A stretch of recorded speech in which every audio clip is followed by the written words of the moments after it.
I'm Jean Lawler. I'm your host of Rose to Resolution, Closure and Certainty. It's a pleasure to be here with you today.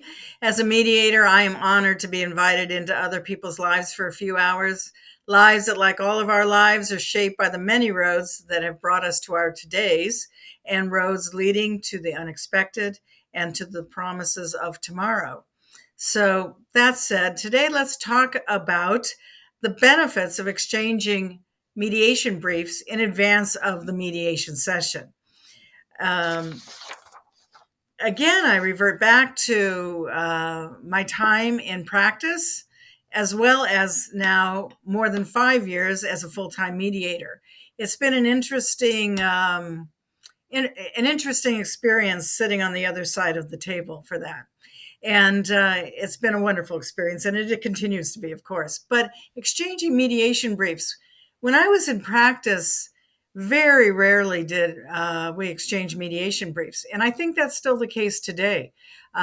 Most of the briefs I receive, or letters or position statements, things like that, before the mediation from counsel, they're confidential. And every now and then there will be one that is shared. Some lawyer will share their mediation brief. And I think that more that I am on this side of the table now as the mediator, I really think that it's better to share your mediation briefs with whatever can be shared. And then on the other side of it, you go ahead and give the mediator some sort of confidential statement if you want, or in an email, just a brief thing, or hold the pre-mediation call with the mediator so that you can tell the mediator, private things there. One way or another, you do have the option that way of not just exchanging information, but enlightening the mediator, which has always been the purpose and the benefit of the mediation brief. But the mediation brief can be so much more. It is something that you can use to explain to the other side, whoever the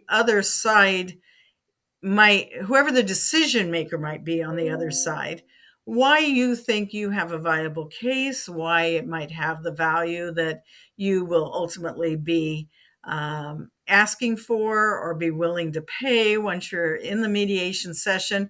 It can help set the stage, the communication. And I have seen it be where that information that's been exchanged in advance then really does set the stage, and it sets it in a positive way. So whether there are documents to exchange, whether your position is, again, I'm thinking here while I'm talking, I wouldn't say to make the outlandish positions, but make your position known in a way that the other side can say, oh, okay, I understand where they're coming from, or, oh, that does give us pause, either for helping us on the defense side or helping us on the plaintiff side. There was a speaker recently for a webinar type of situation, webinar that I co-host on Thursday mornings, the New Possibilities Hour, and it's by Will Work for Food. willworkforfood.news is the website. You can go check it out. I highly recommend it. But there was one of the speakers, John Teller. He's a plaintiff lawyer here in Los Angeles, and he spoke on his presentation, which is recorded and available to watch, about how he, as a plaintiff attorney in personal injury matters, make sure to send a mediation brief to the other side, to the defense side, as early as possible. And if I remember correctly, I think he said 30 days in advance. At the very least, I would say no later than about 2 weeks in any kind of case. But then that allowed, he said that allowed his opposing counsel to share it with his client, with the insurance company claims representative, or with whoever the decision maker on the other side of his case would be, to ultimately settle the case or not. Now, in business suits or property suits, contract disputes, professional liability suits, you will have lawsuits. Some will have insurance involved, and they do need time to be able to evaluate, and properly be prepared for mediation.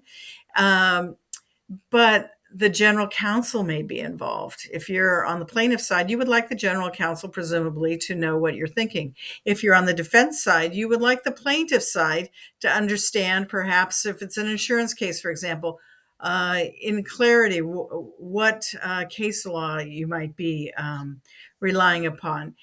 Just different things. Every case is unique, of course, and every brief or legal position will be different, whether it's a factual position or whether it's a legal position.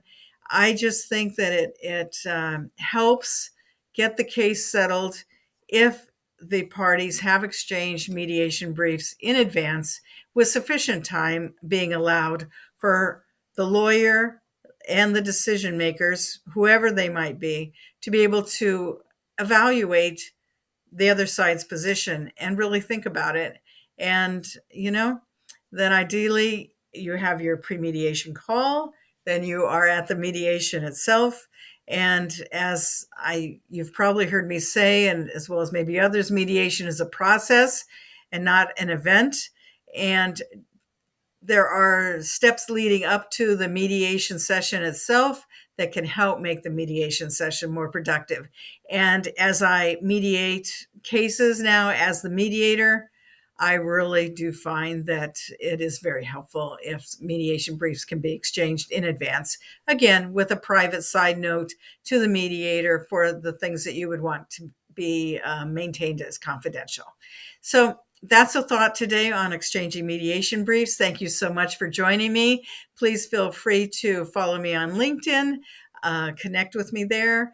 Please subscribe to my YouTube channel, listen to my podcast, come connect with me however it is you would like. Thank you so much. Talk to you later. Bye.